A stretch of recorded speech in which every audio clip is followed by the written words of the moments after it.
Yes. Am I gonna mispronounce this movie? Absolutely. Kamen. It's not ramen, unless the R is silent, but then the K would also have to just be non-existent. But I do like me some ramen. So kamen, come on, bro.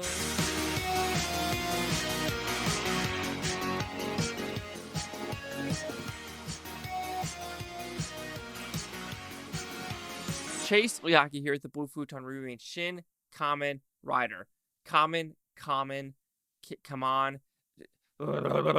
Anyway, what's this about? So this is based off a 1971 Japanese TV show about human hybrid with animals. And I was going to say insect because, of course, you have a grasshopper, you have a scorpion, but then also you have a cobra, you have a wasp, and then you also have a bat. And a spider. So even though I was expecting to be more insects, or I thought it was more insects, but the more they flesh out, it's more smaller animals. I don't know why they chose those animals, because why not do a dog one? Why not a cat one? Why not an elephant one? I don't know. But with this, you just have ridiculous CGI, ridiculous stunts, just ridiculous stuff happening, jankiness, wonkiness, tackiness, unintentional humor. But that's what all the Shin shows do, especially with the government officials. They are pretty damn hysterical in this as well. But when looking at this as a whole, as a Godzilla, Ultraman, and a Kamen Rider, I think this one is the weakest of the trilogy because it just feels a little bit, like I said, the jankiness almost is too much. Yes, there are some fun scenes where you're like, that's kind of weird, but they do take it from the original show. But just the actual action set pieces for Godzilla and Ultraman are very much more prominent, and you can actually see what is happening. But with gosh dang it, Shin Kamen Rider, this one is a lot more in the dark, and you're just like, oh, what's happening in a lot of scenes in the movie. But let's talk about the positives. The hystericalness of it, the ridiculousness of it is 110%. The movie literally starts off bam with the car chase. You're like, oh, we're going there pretty quick. And it looks like a really good car chase when they actually crash the vehicle. So it's really plus there.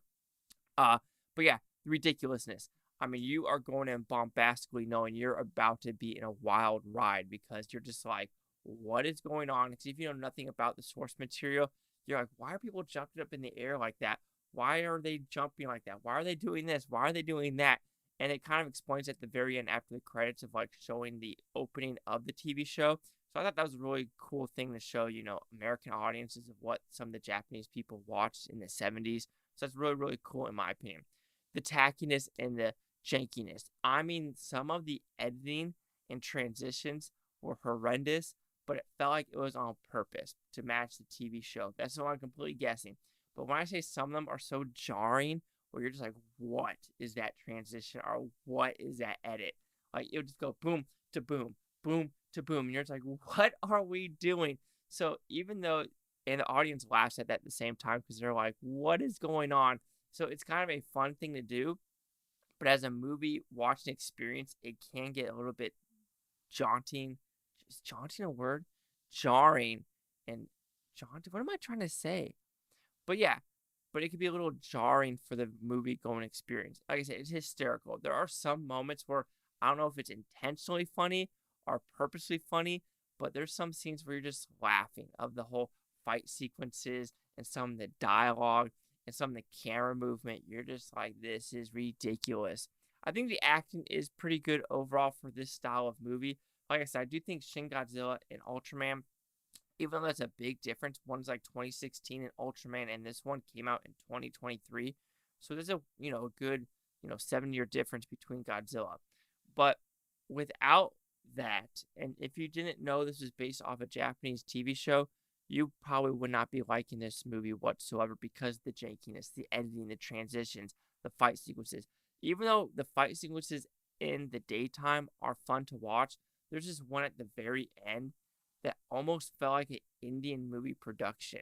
Do you remember seeing that Indian movie where the guy is like a kind of a machine and he has machine guns everywhere and he goes into a big ball, metallic ball? I totally forgot what that movie's called, but something like that happens in this movie with motorcycles at the very end. And I would say it's about a 7 to 10 minute sequence. And that's a 7 to 10 minute sequence. I had no idea what the hell I was watching. It was so dark. You could only see some of the lights or the eyes of the grasshopper helmet. But other than that, you're like, I have no idea what's going on here. Even the butterfly one at the very end is still kind of dark, and the last battle sequence is literally them rolling around on the ground with no music. Like I said, I don't know if that was intentionally to be funny or that's like what they're trying to do to pay homage to the original TV show. But I was like, what is this? And it was funny. It felt like almost a Mystery 3000, and that's a kind of like a put down, but in a good way. I don't know what I'm talking about anymore. But when they do disappear into bubbles or soap, it's actually a really good effect. So overall, Shin Kamen Rider to me is the weakest out of the Godzilla and Ultraman trilogy. I heard they're going to make one big movie now. I will be super stoked and I would watch it in a heartbeat. However, just be prepared for jankiness, tackiness, transition editing, which you're going to be like, what is going on? And some good battle sequences, but then at the very end, at the night sequences, you're like, I can't see a thing. So Shin Kamen Rider will receive a 3 out of 5 with Futons, which equals at 60%. Let's see what the critics' news scores gave this one. So you have 0 critics, audience score at 91% with over 100, no critic consensus. So yeah, I understand how it could be 91 because it's the bonkersness of it. But to me, it was the last battle sequence, like from the motorcycle tunnel sequence to the butterfly scene. Yeah, some butterfly and stuff was cool. But to me, when they were in that tunnel, it really dropped for me. But anyway, 9160. Chase out with the Blue Futon. Like, comment, subscribe. Let me know things Buton Topi, Buton. Thank you. Have a great day. I don't care if you watch this today, tomorrow, week from now, a month from now, a year from now. I love every single one of you. So you can tell I'm tired. A long drive to watch this movie. So if this review is janky, you only got one person to blame. This person.